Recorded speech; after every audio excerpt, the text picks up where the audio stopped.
31 जनवरी तक हुकूमत को मुस्ताफी होने की मोहलत है। अगर 31 जनवरी तक इमरान ने इस्तीफा नहीं दिया तो मार्च होगा। उठा के इनके मुंह पर मारने चाहिए। ये पड़े तुम्हारे इस्तीफे। शहजाद अकबर साहब एक ऐसी शख्सियत है जो नहुसत से भरपूर है। ये सिलेक्टेड भी नहीं है, ये गुलाम वज़ीर आज़म है। एक नीज़े अव्वल जो है वो फुदक के बेंचेस पे वो उनको सबक पढ़ा रही थी। तुम वापस आओ तो मैं देखता हूँ तुम्हें हम कैसे रखते हैं। आपकी हरकत और सकनात से आपका खौफ झलक रहा था। एक उनमें से नानी होगी है, लेकिन मेरे लिए बच्चे ही हैं वो। ये जो नानी और दादी के रिश्ते होते हैं, ये बहुत मुकद्दस रिश्ते होते हैं। मौलाना फजल रहमान है, इसको मौलाना कहते हुए दीनी मौलाना आलिम की तौहीन है। हमारी जंग हुकूमत के साथ, एस्टेब्लिशमेंट से हमारी जंग नहीं है, लेकिन अगर वो गलत काम करता है तो क्या गलत को गलत भी न कहें, शिकायत भी न करें, गिला भी न करें। सब के सब लोग चोर हैं, कब्जा ग्रुप हैं और गद्दार हैं। ये सिर्फ 36 लोगों का डेटा है जिनसे तकरीबन 24 अरब रुपए की रिकवरी हुई है और 8085 एकड़ जमीन है। मुराद अकबर नामी एक शख्स है जो इनका सगा छोटा भाई है, जिसने पिंडी के एक मौजे में जमीन पर कब्जा करने की कोशिश की। सबसे बड़ा कब्जा माफिया तो ये जाली हुकूमत खुद है। जो शख्स है जिसका नाम इमरान खान है, वो पर्सनली बैठ के इस सारे ऑपरेशन को मॉनिटर करता रहा है। ये जब मुझे तनकीद करते हैं ना, ये सारे हर रोज शाम को बड़े बड़े डाकू बैठ के, मैं समझता हूँ कि मैं कुछ तो काम अच्छा कर रहा हूँ मुल्क में। अगर ये मेरी तारीफ करे तो मैं अपनी तौहीन समझूँ, तो अगर वो हमारे लोगों की तनकीद करते हैं, फिरदौस की, इसकी, शहबाज की और मुराद सईद की, तो ये तो इनके लिए बहुत बड़ा एजाज़ है। मैं तो ये थूक से कहना चाहूँगा कि मुस्लिम लीग नून की हुकूमत कम अज़ कम अब नैब के कानून को तब्दील नहीं करना चाहती। अब वो हमने भुगत लिया, अब ये तैयारी करें अपनी। अस्सलाम वालेकुम, आप देख रहे हैं ब्रेकिंग पॉइंट। मैं हूं मोहम्मद बालिक। आज सारा दिन सोशल मीडिया भरा हुआ था 31 जनवरी की तारीख से। आपको याद होगा डेडलाइन थी जो तमाम PDM की क़यादत ने दी थी गवर्नमेंट को कि आप रिज़ाइन करें वरना ये हो जाएगा वो हो जाएगा। इस पर ही बात करेंगे, लेकिन मेरा आज का सब्जेक्ट थोड़ा सा वेरिड है। मैं एक बड़ा क्या कहूँ डिप्रेशन के आलम में मैं प्रोग्राम कर रहा हूँ, क्योंकि अजीब एक बेहूदगी, एक मजाक बन गया है। बदतमीज़ियाँ, इल्ज़ामात, कोई गद्दार, कोई राजकुमारी, कोई चोर, कोई ये और कोई मौलवी, और इस तरह के अल्फाज शुरू हो गए कि लगता है कि बिल्कुल पागलपन सा एक हो गया। अपोजिशन में जो होता है वो उठ के ब्यूरोक्रेट्स को धमकियाँ देना शुरू हो जाता है, चाहे वो इमरान खान थे अपने अपोजिशन के ज़माने में, या आज अताउल्लाह तारड़ है या दूसरे हैं। ऐसे लगता है कि जो सी ब्यूरोक्रेसी है इस मुल्क की, वो शायद ग़ुलाम है इन लोगों की। नैब की ऐसी बात होती है, आज एक फॉर्मर स्पीकर ये कह देते हैं कि अब तो नैब के क़वानीन में तब्दीली नहीं होगी, यानी कि इनको भी रगड़ना पड़ेगा दूसरे अल्फाज में कि जिस तरह नैब बकौल इनके अगर आज मिसयूज़ हो रही है तो कल नैब को आके हम भी मिसयूज़ करेंगे और अपने हिसाब चुकाएंगे। नैब क्या जागीर है किसी की? क्या हमारे ये पावर प्लेयर्स जो हैं इनकी खेलने की चीज़ें हैं? ये माहौल क्या बन गया? और फिर जब जमहूरियत की बातें होती हैं और कल खुदा ना खास्ता अगर कोई और गैर जमहूरी काम हुआ, गैर फितरी, इन चीज़ों के फितरी चीज़ों का अंजाम आमतौर पर गैर फितरी भी हो सकता है, तो फिर किसको हम ब्लेम करेंगे? हमें सुनाया जाता है डेमोक्रेसी, क्या फॉरेन डेमोक्रेसीज हैं? ये बातें होती हैं जो हमारे रूलर्स और हमारे अपोजिशन लीडर्स कर रहे हैं। इन तमाम चीज़ों पे बात करेंगे because this is a really serious issue. रोज़ हम इसका बयान उसका बयान, लेकिन कुछ कॉन्क्रीट इशूज़ में हमें आज डिस्कशन करना है। क्या हमारे लीडर्स, चाहे वो अपोजिशन के हैं या वो गवर्नमेंट के हैं, क्या उनमें तहजीब का, रख रखाव का और तमीज़ का वो बेसिक मेयार रह गया है कि वो हमें लीड करें, या हम इनके बिना ही अच्छे हैं? इन तमाम चीज़ों में बात करेंगे। मेरे साथ तारिक फजल चौधरी साहब हैं, फॉर्मर फेडरल मिनिस्टर PMLN। बहुत शुक्रिया, हमें टेलीफोन लाइन पे ज्वाइन किया है बैरिस्टर शहजाद अकबर साहब ने, special assistant to PM accountability interior.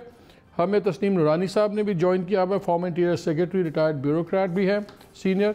और हम बात करेंगे अभी गवर्नमेंट के और लोगों से भी। लेकिन अस्सलाम वालेकुम शहजाद, कैसे हैं आप? जी थैंक यू, शुक्रिया। अच्छा, दो बातें हैं, मैं आपको एक क्लिप सुनाना चाहता हूँ। आपने कल एक प्रेस कॉन्फ्रेंस की और उसमें आपने बड़ी लंबी लिस्ट दी जो लैंड ग्रैबर्स हैं और लैंड माफिया है, और बड़ी अलार्मिंग चीज़ें हैं। 36 लोगों के आपने इसमें नाम दिए हुए, बिलियंस की प्रॉपर्टी है। एक तो उसमें ये मुझे बता दें, सारे ही ये दूध के धुले हुए आप लोगों के पास हैं इसमें, या PMLN वाले हैं या पीपल्स पार्टी वाले हैं, एक भी PTI वाला नहीं है। और दूसरी तरफ आपको पता है एक आपके वजीर पे मुकदमा भी दर्ज हो गया है, वो अलीम खान के ऊपर, उन पर भी लैंड ग्रैबिंग के चक्कर में उन पर भी मुकदमा है, लेकिन उनका हम जिक्र नहीं सुनते। लेकिन मैं इसका जवाब दूसरे सवाल के साथ लूँगा, क्योंकि आप पे आज तालुआ तारड़ ने, जो जनरल सेक्रेटरी पंजाब इनके हैं PMLN के, उन्होंने बड़े डायरेक्ट इल्ज़ाम लगाए हैं, ज़रा वो सुन लीजिए आप पहले। ये सिर्फ 36 लोगों का डेटा है जिनसे तकरीबन 24 अरब रुपए की रिकवरी हुई है और 8085 एकड़ ज़मीन है, और ये चीज़ें इनसे रिट्रीव कर ली गई हैं और ये कौमी ख़जाने में सारी चीज़ें जमा करा दी गई हैं। आज से 1 साल कबल मुराद अकबर नामी एक शख्स है जो इनका सगा छोटा भाई है, जिसने पिंडी के एक मौजे में ज़मीन पर कब्ज़ा करने की कोशिश की, तो वहाँ पे मियाँ मोहम्मद सोमरो साहब जो आज वफाकी वज़ीर हैं, उनके भतीजे के साथ इनका आमना सामना हुआ। उस प्रॉपर्टी के तनाज़े के ऊपर 4 अफसरान के तबादले हुए। तो मुराद अकबर साहब का भी एहतसाब कीजिए, उनसे पूछिए कि वो किस कैपेसिटी में सरकारी वसाइल इस्तेमाल करते हुए उस अराजी पर कब्जा करने गए थे। कि मैं 1 साल से आपसे ये सवाल कर रहा हूं कि वो लंदन में आप किसकी गाड़ी से कौन से दस्तावेजात निकाल रहे थे और उनको आपने कहां डिस्पोज ऑफ किया। जी शहजाद, पहले बात कर लें ये आपके भाई वाली, ये क्या, व्हाट डू यू से? जी शुक्रिया मालिक। मेरा ख्याल है कि ये जो रिएक्शन था, ये इस चीज़ की मैंने आज प्रेस कॉन्फ्रेंस की थी और इस चीज़ की ये पूरी हकीकत और गारंटी हो गई है कि इनके पास ये जो डेटा आज शेयर किया गया है मीडिया से 28 अरब की रिकवरी का 36 लोगों से, इसका कोई स्पेसिफिक जवाब नहीं था। जो डॉक्यूमेंट है वो सबके साथ शेयर किया गया। जब कोई स्पेसिफिक जवाब नहीं था तो एक पर्सनल अटैक कर दिया गया। चले मैं उसका भी जवाब दे देता हूँ इनको। ये जो बात फरमा रहे हैं, ये जरा अपने हकाइक को चेक कर लीजिए। मैं तो अब इनको लीगल नोटिस दे दे के भी तंग आ गया हूँ कि ये जो फरमा रहे हैं कि जी मेरे भाई का कुछ था, तो पहले तो बात है भाई अपने गोलो फेल का खुद जिम्मेदार है। लेकिन जो ये कह रहे हैं सरकारी वसाइल का, तो उस वक्त ये जो इंसिडेंट है 1 साल पहले का, वहाँ पे एक मौके के ऊपर ये मीडिया में रिपोर्ट भी हुआ था। जो गाड़ी थी उसका सरकारी नंबर GAE 538 था और एक प्राइवेट गाड़ी थी UC1 जिसके ऊपर सरकारी बत्तियां भी लगी हुई थी। तो ये खुद ही इन्वेस्टिगेट ये कर लें, आप भी कर लीजिए कि ये किसकी गाड़ियां थी। ना ही कभी मेरी तरफ से कोई चीजें इस्तेमाल हुई और ना कुछ थी। ये तो बिल्कुल बेबुनियाद सी एक बात है। लेकिन मेन इशू ये है मालिक कि देखिए, हम जो बात कर रहे हैं वो है सरकारी अराजियों के ऊपर कब्जा। सरकारी अराजी के ऊपर कब्जा जब होता है तो वो किसी की जाती मलकियत तो है नहीं, और उसकी रिट्रीवल का भी एक ड्यू प्रोसेस है। ये जो डेटा शेयर किया गया है, ये इसमें कोई विक्टिमाइजेशन नहीं है, ये ड्यू प्रोसेस के बाद इसको रिट्रीव किया गया है। और ये भी सवाल है कि आप ये कहेंगे जी कि ये इस वक्त क्यों रेलेवेंट हो गया। ये इस वक्त इसलिए रेलेवेंट हो गया कि आज से कुछ दिन पहले जो नून लीग की मोहतरमा मरियम साहिबा हैं, वो उन्होंने जाके रियासती इदारों को धमकियां दी और एक ऐसी जगह जहाँ पे एक ऑफिशियल्स ने ऑपरेशन किया। कोई PTI का बंदा तो ऑपरेशन करने नहीं गया, लाहौर की इंतजामिया ने ऑपरेशन किया, with in the bounds of law operation किया और सरकारी 45 कनाल जमीन इनके महल के अंदर से रिट्रीव करवाई जो कि 1.5 अरब रुपए की थी। अब जब वो रिट्रीवल हो गया तो आप अगले दिन जाके सरकारी इदारों को और सरकारी लोगों को, उनको अपना जो लॉफुल काम करने के ऊपर आप धमकियां दे रहे हैं और अपने आप को विक्टिम शो कर रहे हैं। तो इसलिए बड़ा जरूरी था कि ये तमाम हकाइक अवाम के सामने रखे जाएं कि ये वाहिद रिकवरी नहीं है। ये तो मैंने भी 36 लोगों की रिकवरी दिखाई है। पंजाब में जो लैंड ग्रैब की गई है सरकारी, उसकी है। अब उसके ऊपर अगर जवाब में सिर्फ किसी के ऊपर पर्सनल एक्यूजेशंस हैं तो फिर मैं इस पर हंस ही सकता हूँ। लेकिन मुझे ये बताएं शहजाद कि इंटरेस्टिंग टाइमिंग हमेशा बड़ी इंपॉर्टेंट होती है। सेनेट के इलेक्शंस होने वाले हैं, PDM के बिल्कुल अपने मसाइल भी चल रहे हैं, वो अपनी जगह हैं, लेकिन नज़र आ रहा है कि गवर्नमेंट की रिटेलिएशन है। आज हमें आप देते हैं डिटेल पूरी 36 लोगों की, फिर हम सियालकोट में देखते हैं कि ख्वाजा आसिफ की जो एलिजिड वो है कोई हाउसिंग सोसाइटी है जिसमें आप लोगों का क्लेम है कि इलीगल थी, उसको भी तोड़ना शुरू कर दिया गया और वहाँ उनकी ऑफिस वगैरह को तोड़ा गया। तो सडनली ये अचानक ये इतने बड़े बड़े हकायक छुपे हुए थे, आज से 2 माह पहले नहीं थे, आज से 1 माह बाद नहीं है, बिल्कुल in run up to senate elections जो आपने इतना हार्श गवर्नमेंट का सडन एक्शन आ रहा है ऑन सपोजिटली सही एक्शन है तो होना चाहिए, कोई इसको रोक नहीं रहा, लेकिन टाइमिंग बड़े सवाल उठा रही है। बिल्कुल मालिक, ये बड़ा जायज सवाल है और मैं इसको अर्ज करता चलूँ। 2 चीजें हैं। एक तो ये है कि ये सडन एक्शन नहीं है, ये कंटिन्यूड एक्शन है। ये पिछले तकरीबन 28-30 माह से ये एक्शन जारी है। ड्यू प्रोसेसेस फॉलो किए गए हैं। कुछ चीज़ों की रिट्रीवल, जिस तरह से मैं बहुत सारे लोगों का नाम ले सकता हूँ जो लिस्ट में भी हमने शो किया है, वो कुछ साल पहले की रिकवरी है, कुछ 6 माह पहले की रिकवरी है, कोई 8 माह पहले की रिकवरी है। जहाँ जहाँ होता क्या है कि जब आप इस तरह की स्टेट लैंड की रिट्रीवल के लिए जाते हैं तो अगले लोग उसमें कोर्ट्स में जाके स्टेज वगैरह भी लेते हैं। हम भी जाके अदालत में उसका पूरा मुकाबला करते हैं और परसू करते हैं। माजी में यही होता रहा है कि आप एक झूठा सा स्टे लेके बैठ जाते हैं, 10-10 साल हुकूमती लोग आपके साथ मुलविस होते हैं। इस दफा वो वाली इनको एनआरओ नहीं मिल रहा और एक्शन हो रहा है और एक कंटिन्यूड एक्शन है। जो ख्वाजा आसिफ साहब की एलिजेड आपने कहा प्रॉपर्टी, तो वो उसमें उनके साहबजादे और शायद बेगम साहिबा जो हैं वो हिस्सेदार हैं, जो अब ख्वाजा साहब कहते हैं कि उनकी है। तो उसके ऊपर भी जो प्रोसेस हुआ है कि जी सोसाइटी तो आपने बनाई हुई है, लेकिन सोसाइटी का जो दफ्तर आपने बनाया हुआ है वो सरकारी जमीन के ऊपर बनाया हुआ है। तो अब सरकारी जमीन की रिट्रीवल तो होनी है, चाहे वो कोई भी शख्स हो और कितना जोरावर हो क्यों ना हो। दूसरा ये है कि अगर आप इसको सेनेट से जोड़ते हैं तो पीटीआई का तो अभी भी बिल हमने टेबल कर दिया है नेशनल असेंबली के अंदर कॉन्स्टिट्यूशनल अमेंडमेंट का भी, कि अगर आप समझते हैं कि ये तमाम चीजें सेनेट के लिए हैं तो आप एक लम्हे में इसको खत्म कर सकते हैं। सेनेट में जो नेशनल असेंबली में कॉन्स्टिट्यूशनल अमेंडमेंट का बिल आया है, हम कह रहे हैं कि ओपन वोटिंग हो, हर पार्टी अपने दस्तूर के मुताबिक, अपने लीडर के हुक्म के मुताबिक वोट दे। आप आ जाइए। आपकी अगर आपको ये है कि शायद आपको आपकी लॉयल्टीज चेंज करने के लिए है, तो इस वक्त उससे भाग कौन रहा है? वो यही अपोजिशन की जमातें हैं जो उससे भाग रही हैं। मेरा ख्याल है कि इसको सेनेट से जोड़ना तो बिल्कुल वो नहीं है। जब ये देखा जाए तो ये एक सरकारी जमीन जहाँ से रिट्रीवल की गई लैंड की, उस पे 8 दिन पहले तो ये लोग जाके खड़े होकर ये मुझे बताएं शहजाद के जो 1200-1250 करीब के करीब हमारे ये बनते हैं लेजिस्लेटर्स प्रोविंशियल और नेशनल असेंबलीज के मिला के, ये क्या हुस्न इत्तेफाक है कि इन सब में सारे जितने क्रिमिनल्स हैं वो सिर्फ अपोजिशन में हैं और आपकी जो रैंक्स हैं इसमें सारे नेक दूध से धुले में हैं, उनमें से किसी ने लैंड ग्रैबिंग नहीं की और ये वो लोग हैं जो से इन्हीं पार्टीज में रहे हैं सारी जिंदगी। आपकी पार्टी में तो शायद साल पहले आए होंगे, तो 30 साल तो ये वो फरसूदा गले सड़े निज़ाम का हिस्सा थे जिसका आप आज बदलने की बात कर रहे हैं। तो सडनली उनमें से किसी ने जमीन पे कब्जे नहीं किए, किसी ने नाजायज दिहाड़ियां नहीं लगाई। दो चीजें देखिए मालिक, बड़ी सिंपल सी चीज है। पहली तो बात यह है कि इसका जवाब तो इनको देना चाहिए कि क्या ये वजह है कि जितने लोगों से ये चीजें रिट्रीव हो रही हैं उनका ताल्लुक या उसकी जो भी सियासी प्रोटेक्शन है वो क्या इनकी जमात करती है। दूसरा ये है कि जो आप कह रहे हैं कि अगर देखिए हमारे यहाँ तो इस गवर्नमेंट के अंदर हमारे बहुत सारे लोगों के ऊपर सवाल भी हैं, इन्वेस्टिगेशंस भी हैं, इंक्वायरीज भी हैं, आपने खुद FIR का जिक्र किया वो भी हैं। तो मुझे इसकी एक अगर माजी में कोई मिसाल दे दें कि जो शख्स जब हुकूमत में होता है किसके खिलाफ कोई एक्शन हुआ है। जब हमारे दौर में तो तमाम एक्शन हो रहे हैं।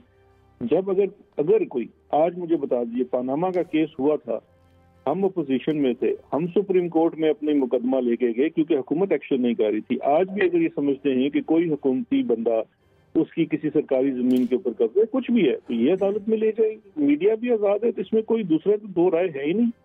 अब सिर्फ ये कह देना कि सपोजिशन है ना। हम दूसरा एक ये चीज बताएं, आज उन्होंने तारड़ साहब ने खुल के थ्रेट भी किया है ब्यूरोक्रेसी को। खैर ये चीज़ तो आप जानते हैं क्योंकि आपके चेयरमैन खुद भी ऐसी ही धमकियां देते थे, लेकिन मैं चाह रहा हूँ दोनों सुन लें। मुझे पता है 2 मिनट के लिए मेरे साथ हैं, लेकिन मैं इस पर आपका जवाब चाहूँगा, फिर मैं अपने बाकी गेस्ट से ही बात करनी है।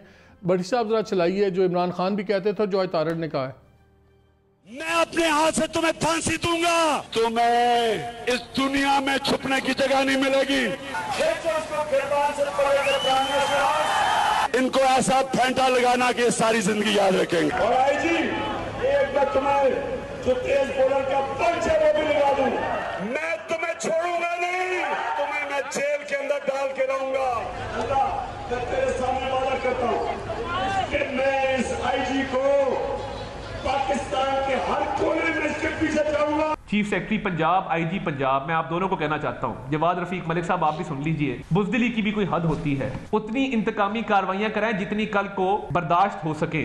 पंजाब की अफसरशाही को ये मैसेज देना चाहता हूं कि हमें आपके नाम पता हैं, हम लिस्टें बना चुके हैं और आपको हम नहीं छोड़ेंगे। आपने जिस तरीके से गौहर नफीस नामी आदमी को डीजी एंटी करप्शन लगवाया, पंजाब की हर तहसील में हमारे लोगों के खिलाफ पर्चे रजिस्टर करवाए, इसका हिसाब गिन गिन के लेंगे, एक एक का हिसाब लेंगे आपसे। अब आप रियासती इदारों का बदतरीन इस्तेमाल कर रहे हैं। ये वही सिविल सर्वेंट्स हैं जिनसे जब सही काम लिया गया तो उन्होंने पंजाब की हालत भी बदली और मरकजी हुकूमत में भी सर्व किया। अब आप चुन चुन के करप्ट और बुज़दिल लोगों को तैनात करते हैं। तो जो बुज़दिल अफसरान है, मैं उनको भी ये कहना चाहता हूं, जो किताब और कानून के मुताबिक नहीं चलते, कि ये बुज़दिली उनके काम नहीं आएगी। उन्होंने भी अल्टीमेटली रिटायर होकर घर जाना है।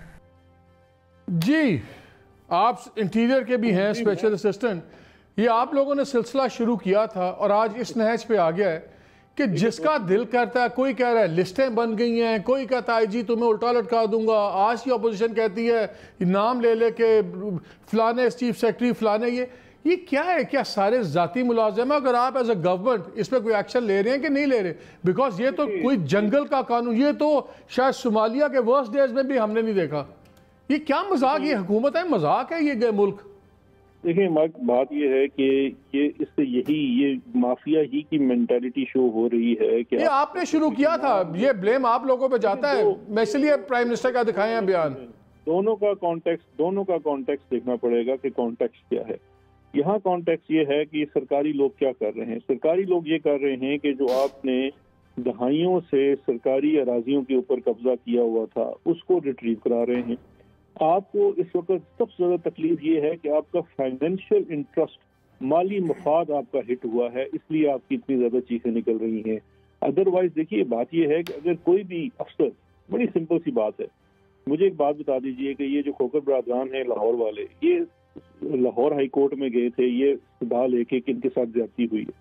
अगर किसी अफसर ने इनके साथ ज्यादती की होती तो कोर्ट ने उसी वक्त उनको कंटेम्प्ट का नोटिस भी देना था और उनके साथ जो कार्रवाई होनी थी, जो सबूत हैं वो अदालतों के सामने रखे जाते हैं, जो चीजें हैं वो कानून और मेरिट के मुताबिक फैसला किया जाता है। आज भी ये दिखा दें कि एक भी अफसर ने इनके साथ ज्यादती की है, अदालतों के दरवाजे खुले हैं, जाए उनके खिलाफ। आप अफसरों को प्रोटेक्शन दे रहे हैं, क्या आप केसेस रजिस्टर करेंगे? लेट्स से मरियम बीबी ने कहा है, बाकियों ने कहा, खुली धमकी है, क्या गवर्नमेंट केसेस रजिस्टर करेगी? देखिए बड़ी सिंपल सी बात है, हुकूमत अपने अफसरान का फुल प्रोटेक्शन करेगी और इस किस्म के जितने भी जराइम पेशा और जराइम की जहनीत रखने वाले जहनीत के लोग हैं उनको हरगिज माफ नहीं किया जाएगा। हम उसको असेस करेंगे। ठीक है, बैरिस्टर शहजाद बहुत शुक्रिया। तारिक फजल साहब ये बताएं, कल तक आप लोग, बड़ा मुझे याद है उस ज़माने में कवर करते तो इमरान खान को सारे रगड़ते थे, हम भी रगड़ते थे और बिल्कुल सही रगड़ते थे, क्या बदमाशी हो रही है।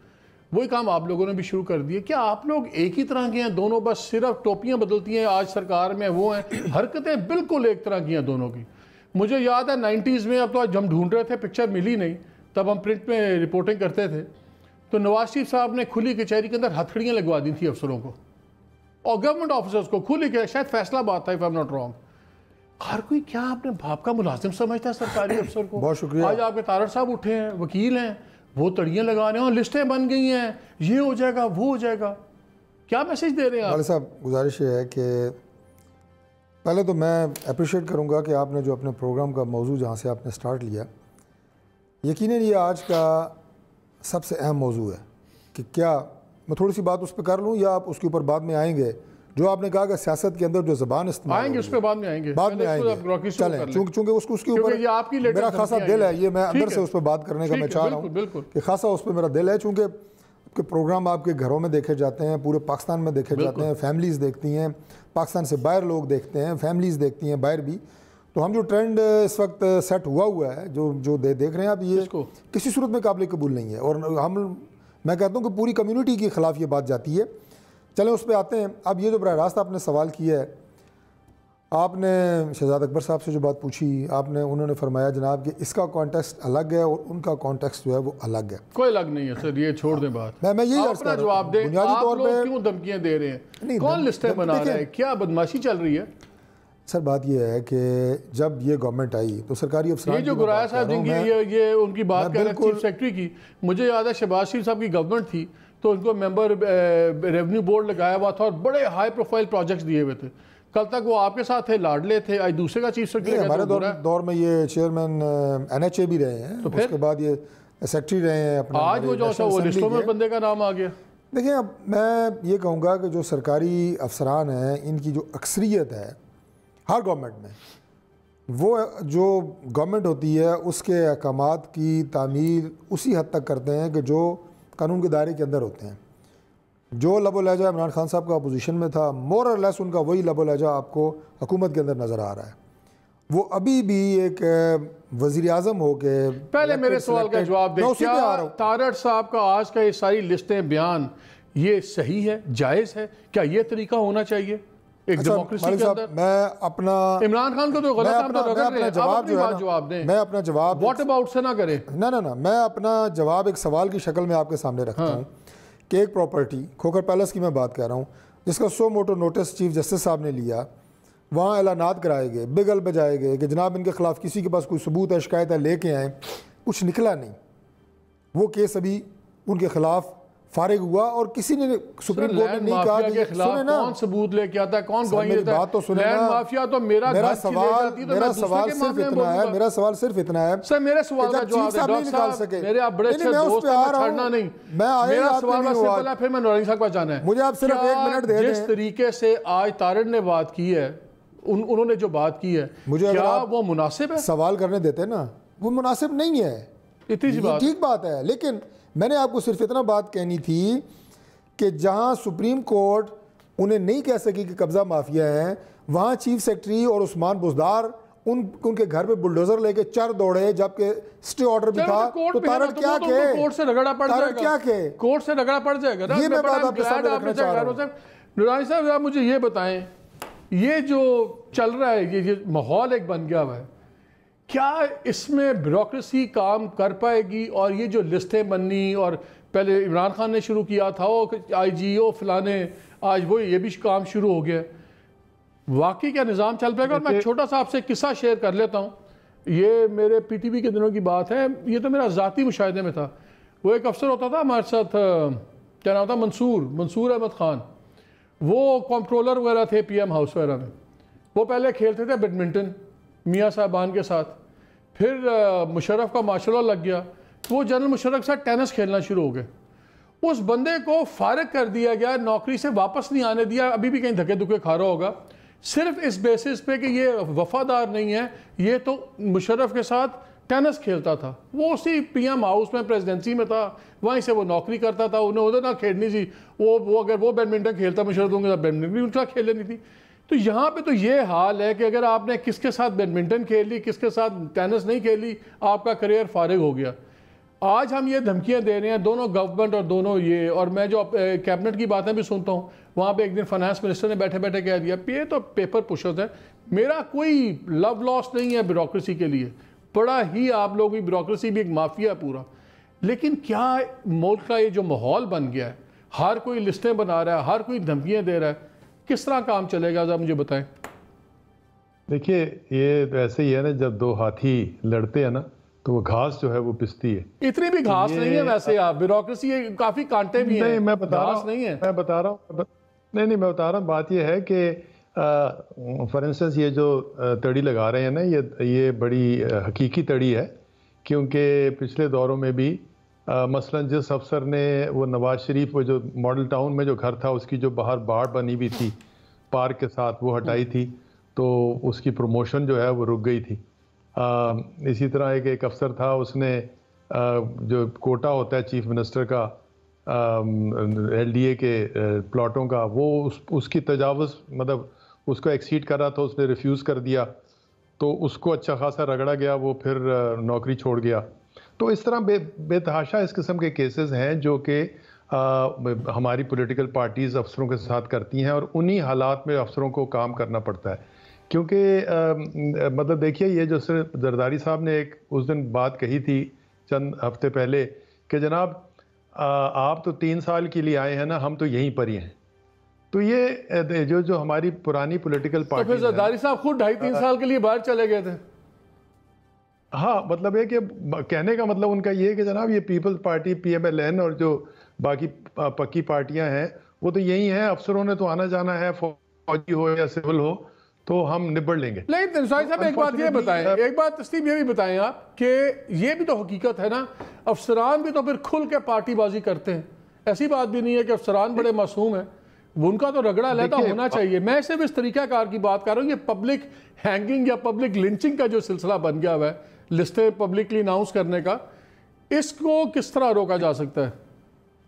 देखिए, इसको मैं नहीं समझता रोका जा सकता, क्योंकि ना अपोजिशन ना गवर्नमेंट सियासत अपोजिशन को कंट्रोल कर सकती है, ना गवर्नमेंट ना अपोजिशन गवर्नमेंट को कंट्रोल कर सकती है। ये तो एक डेमोक्रेसी का हिस्सा बन गया है कि जिसमें जो तड़ी लगाते हैं, अगर इमरान खान साहब ने तड़ियाँ लगाई थी तो, या कोई और तड़ी लगाता है तो एक अपनी पावर शो करने के लिए लगाता है। देखो जी, आप जिस बंदे को बहुत अहम समझते हैं, आईजी को, या आप चीफ सेक्रेटरी को जो बहुत समझते हैं, उसको मैं इस तरह ट्रीट करता हूँ, उसको मैं इस बदतमीजी से उसके साथ सलूक करता हूँ सबके सामने।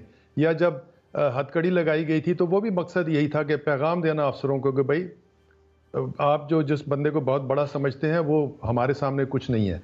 तो अनफॉर्चुनेटली ये निज़ाम जो हमारा इस वक्त है, ये जो आपकी ट्रांसपेरेंसी इंटरनेशनल की जो रिपोर्ट है, ये इसकी एक बेसिक वजह ये है कि उन्होंने कोई सर्वे ये नहीं किया कि कैश लोगों में लेना बढ़ ज़्यादा कर दिया है। उन्होंने ये सर्वे किया कि जनाब आपकी जो गवर्नेंस है, निज़ाम है, वो चूँकि ठीक नहीं चल रहा, इस वजह से लोगों को पैसे दे के काम कराने पड़ते हैं, तो इस वजह से अब करप्शन बढ़ गई है। क्योंकि निज़ाम की अगर गवर्नेंस की जो लेवल है वो जब कम होगी तो करप्शन बढ़ेगी। हो सकता है आपकी मेगा करप्शन कम हो जाए। But coming back to this particular topic, कि इसमें अफसर बिल्कुल बेबस हैं।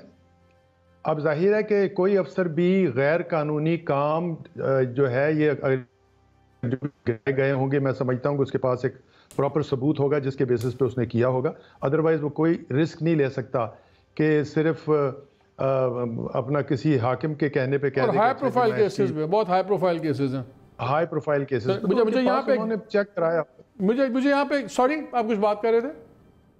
उन्होंने चेक कराया होगा, उन्होंने वकीलों से पूछा। मुझे यहाँ पे एक ब्रेक लेना है, ब्रेक के बाद आके मैंने नैब पे भी बात करनी है, और जो आज बातें हुई हैं, और पीडीएम की सियासत तो छोड़े, वो तो बाद में बात करेंगे, लेकिन मैं ये 2-3 इंपॉर्टेंट इशूज करना चाहता हूँ। ये भी मैं बात करना चाहता हूँ कि हम लोग इन चीज़ों से अब चौंकते क्यों नहीं हैं, क्योंकि ये बड़े ख़तरनाक ट्रेंड्स हैं, ये रविशें बड़ी ख़तरनाक हैं। पहले मजहबी जमातें लिस्टें बनाती थी, ये मुसलमान है, ये काफिर है, इसका गोली चलेगी, इसको जीने का हक है। बजाय इससे कि वो ठीक होती, हमारी मेन स्ट्रीम पॉलिटिकल पार्टीज़ भी अब लिस्टें बनानी शुरू हो गई हैं। तुम सही अफसर हो, तुम जाली अफसर, तुम्हें टांग देंगे, तुम्हें कर देंगे। ये जो वायलेंस, वर्बल वायलेंस पहले से शुरू होता है, जो ये तशद्दुद है पहले ज़बान से शुरू होता है, फिर ये प्रैक्टिस में आता है। ये सोचने की बातें हैं, इस पर बात करेंगे इस ब्रेक के बाद।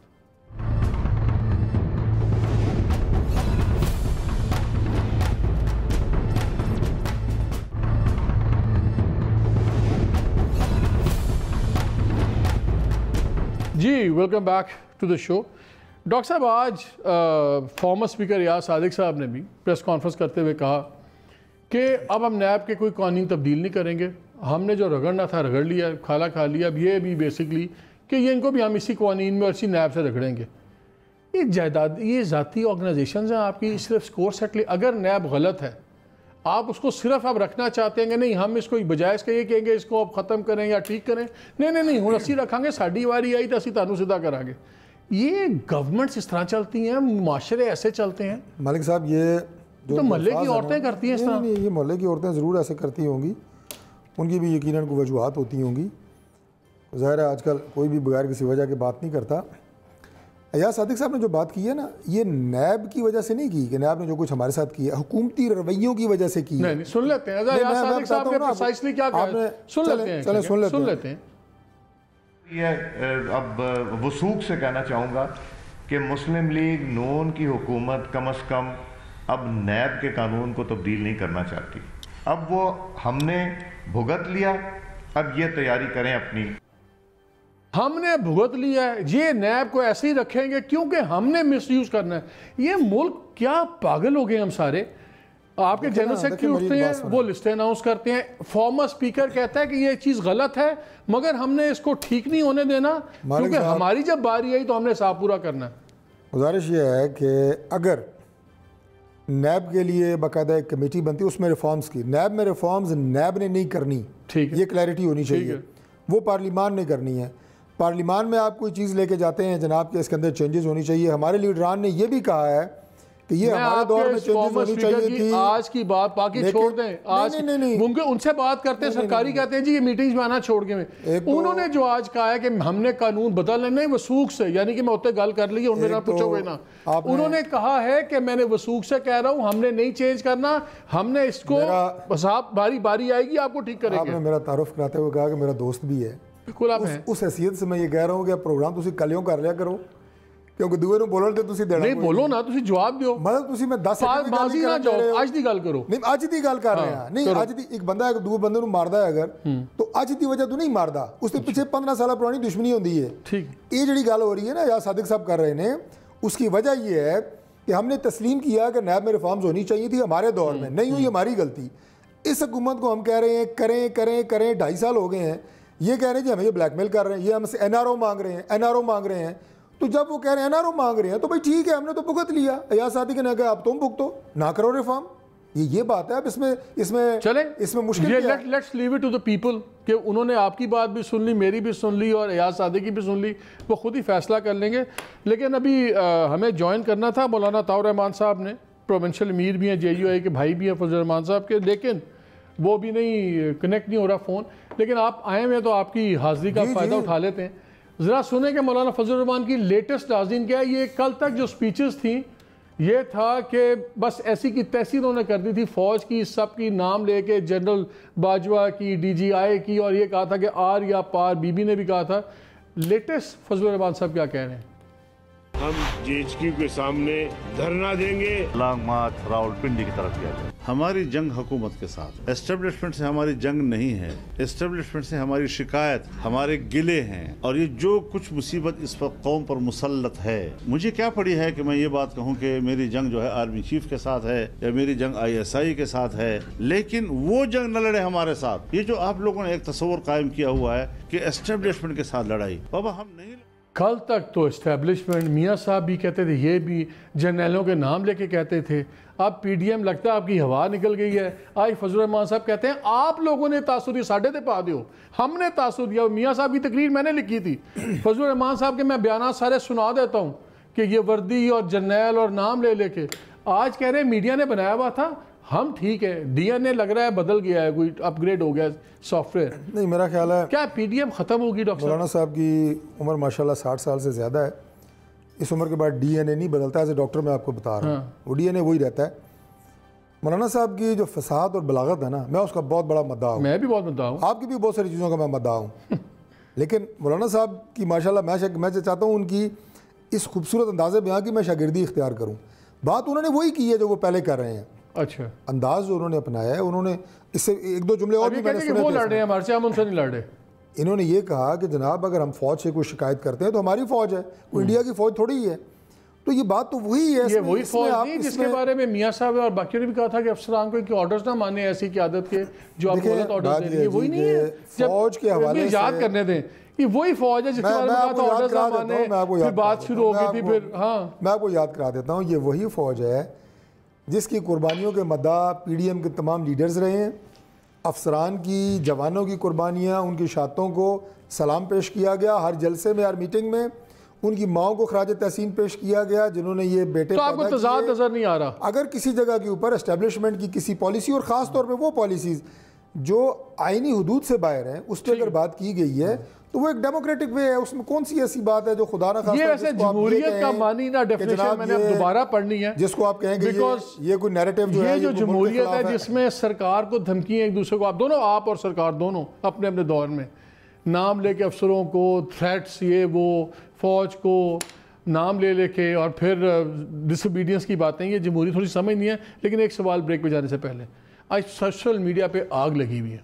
31 जनवरी थी, रेजिग्नेशंस करने थे आप लोगों ने, मुंह पे मारने थे, सब कुछ करना था, क्या बना उनका? देखिए, रेजिग्नेशंस देने की डेट कभी नहीं दी PDM ने कि हमने आज जनाब देने इस्तीफे। मैं तो ये मुंह पे मारने वाले लफ्ज़ आपको शुरू में बयानिए में सुनाया। सुने नहीं 31 जनवरी की डेडलाइन थी, इसमें डेडलाइन गरनाता हो जाना था, इस्तीफा मांगा गया था प्राइम मिनिस्टर से।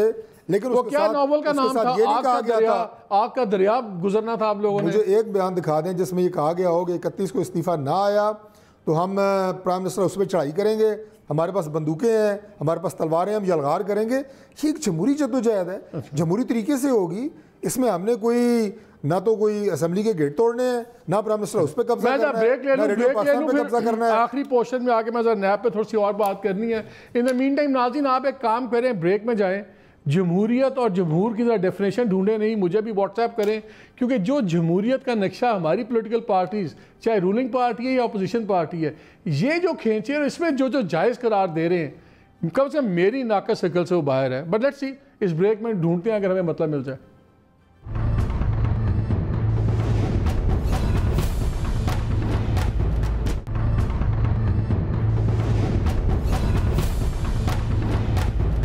जी welcome back to the show.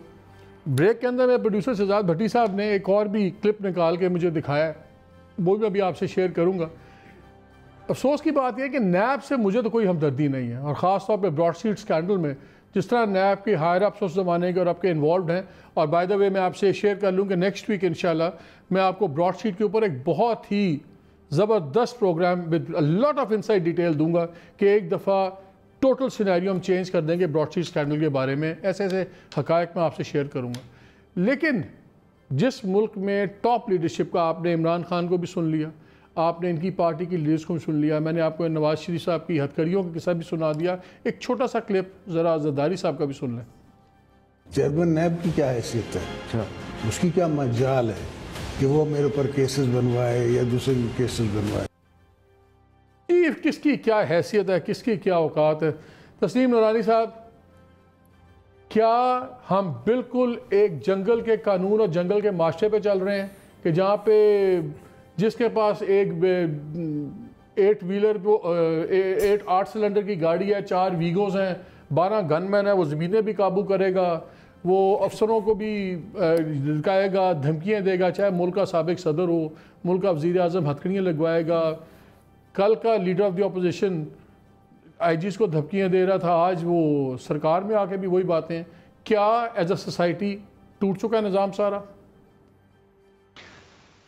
देखिए हालात तो बिल्कुल दुरुस्त है कि बहुत दिगरगू हैं। अब देखिए हो ये रहा है कि जो हमारे पावरफुल लोग हैं वो जिनके ख़िलाफ़ अब ये मसलन कोशिश हो रही है पिछले 3 साल से 4 साल से, उससे पहले 10 साल से पीपल्स पार्टी के हाकिमों के पर कोशिश हो रही है, मगर हमारा निज़ाम ऐसा है, यानी जिस निज़ाम को आप ब्रेक डाउन कह रहे हैं वो पता नहीं शायद बेसिकली अगर दुरुस्त भी हो तो शायद ना चले, क्योंकि हमने तो जो कानून ऐसे बनाए हुए हैं कि हम किसी को कन्विक्ट नहीं कर पाए। तो अगर जिस निज़ाम में सज़ा ही ना हो, जिस निज़ाम में कोई किसी को खौफ ही ना हो कि मुझे सज़ा मिलनी है, आपका एक मॉडल है जिसमें आपने अच्छे वकील रखने हैं, आपने अपना एक मीडिया के साथ राब्ता रखना है, आपने एक बयानिया अपना पेश करना है, आपने एक उसको सियासी रंग देना है या ज़ाती रंग देना है, और चलते रहना है। अगर एक अदालत ने कर लिया तो दूसरी अदालत में चले जाएंगे दूसरे। तो एक किस्म का एक बड़ा स्ट्रेटेजिक है जो चल रहा है, जो कामयाबी से चल रहा है।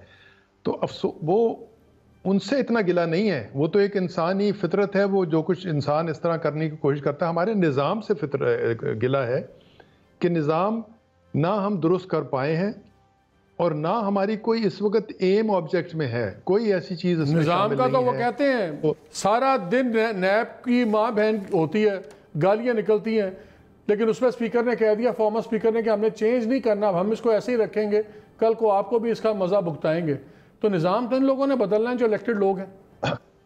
देखिए इस निज़ाम से हो ही रहा है कि एंटी करप्शन की बड़ी एक मुहिम चली है और हर चीज़ जो है वो एंटी करप्शन के बेसिस पे है। उससे ये जो इस वक्त आपका ये जो करप्शन बढ़ी है ना, ये उसी की वजह से बढ़ी है, क्योंकि आपकी खौफ की वजह से, आपकी अनसर्टेनिटीज़ की वजह से, आपकी ये धर्म भरम होने की वजह से, कंटिन्यूटी ना होने की वजह से काम करने छोड़ दिए। यानी जो आपका सिस्टम है, जो आपकी मशीनरी है, जिसको ब्यूरोक्रेसी कहेंगे, जिसमें क्लर्क से लेके ऊपर तक है, वो सब जो है वो उसने यानी नॉर्मल काम करना छोड़ दिया। सियासत में पहले तो बड़ी ट्रेजेडी हुई, जो गाली गलोच आ गई, बिल्कुल बदतमीजी का एक माहौल बन गया, बस सब एक दूसरे से करते हैं। दूसरा झूठ को जस्टिफाई हो गया। हमें बताया गया इसहाक डार साहब इतने बीमार हैं, लंदन में फुदकते फिरते हैं, भागते दौड़ते हैं, फुटपाथ पे गोली की स्पीड में जहाज़ पे चढ़ नहीं सकते। मियाँ साहब का बताया गया था बहुत बीमार हैं, माशाल्लाह वो भी फिरते हैं, वॉक करते हैं, सब कुछ करते हैं, चीज़ें करते हैं। जिस बंदे की जो बात करी हो वो कहते हैं जी हर चीज़ जायज़ है। प्राइम मिनिस्टर कहते हैं हर चीज़ पे अपना पॉलिसी यू टर्न्स मारते हैं, वो कहते हैं जायज़ है, ये यू टर्न लीडर की निशानी होता है। हमारे 3 चीज़ें लग गई हैं पॉलिटिशियन साथ, बदमाशी, झूठ और कानून को जूते की नोक पे रखना। कब तक ये सरवाइव करेगा निज़ाम? फिर कल को अगर कोई मेरे अजीज़ हमवतनों हो गया तो फिर आप लोग कहेंगे जमहूरियत के साथ बड़ा इस मुल्क में पहली बात तो मालिक साहब मैं मुख्तसरन आपका चूँकि टाइम बहुत कम रह गया ये अर्ज़ कर दूँ कि जिन हज़रात के ख़वातीनों हज़रात के डबल हार्ट बाईपास सर्जरीज़ हुई होती हैं, स्टंटिंग हुई होती है, क्रॉनिक हार्ट पेशेंट होते हैं, डायबिटिक होते हैं, वो भी आपको अच्छे खासे चलते फिरते नज़र आते हैं, वॉक करते नज़र आते हैं। इसका ये मतलब नहीं होता कि वो बीमार हैं। ठीक, बीमार नहीं है, वो बीमार होते हैं लेकिन वो चल फिर रहे होते हैं। और वॉक डॉक्टर की एडवाइस भी होती है कि आप ज़रूर करें। और यही बात जो है डार साहब और मियाँ साहब के वाले से चूँकि आपने कहा, आपने एक सवाल नूरानी साहब से पूछा था, जंगल का कानून, बिल्कुल जंगल का कानून है, इसमें कोई दो राय नहीं है। और 72 सालों में अगर ये नहीं बदल सके, ये हमारी बहुत बड़ी बदकिस्मती है, हमारी नालायकी है, हमारी नाअहली है, हमारी मीन्स हम सब इसमें शामिल हैं। इसमें सियासी लोग भी शामिल हैं, इसमें जिन लोगों ने हमारे हाथ मजबूत करने थे वो आपका सिस्टम है, आपकी ब्यूरोक्रेसी है, बाकी लोग भी, जुडिशरी भी है। मिसालें मैं आपको दे सकता हूँ, लेकिन जब तक ये निज़ाम दुरुस्त नहीं होगा आपको खतरा। सर वक्त ख़त्म हो गया, बहुत शुक्रिया आप दोनों का। ब्यूरोक्रेट भी थे, पार्लियामेंटेरियन भी थे, फॉर्म मिनिस्टर भी थे। वो कहते हैं निज़ाम ठीक नहीं होगा, सब बेड़ार होगा, किसने करना है? इन्हीं लोगों ने करना है।